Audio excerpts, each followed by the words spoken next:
On June 13th, Catholics honor the memory of Franciscan priest Saint Anthony of Padua. Although he is often invoked today by those who have trouble finding lost objects, he was known in his own day as the Hammer of Heretics due to the powerful witness of his life and preaching.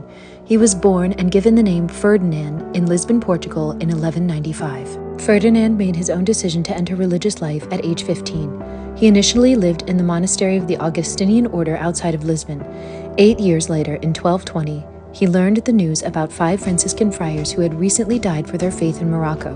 When their bodies were brought to Portugal for veneration, he developed a passionate desire to imitate their commitment to the gospel.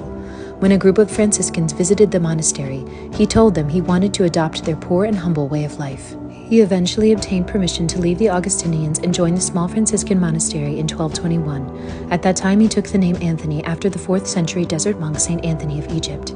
He ended up near Assisi, where Saint Francis was holding a major meeting for the members of his order. Despite his poor health, Anthony resolved to stay in Italy. In 1224, he was forced to deliver an improvised speech before an assembly of Dominicans and Franciscans. His eloquence stunned the crowd, and Saint Francis himself soon learned what kind of man the dishwashing priest really was. In 1224, he gave him permission to teach theology in the Franciscan order. Anthony also had a reputation as a worker of miracles. He died on June 13th at the age of 36.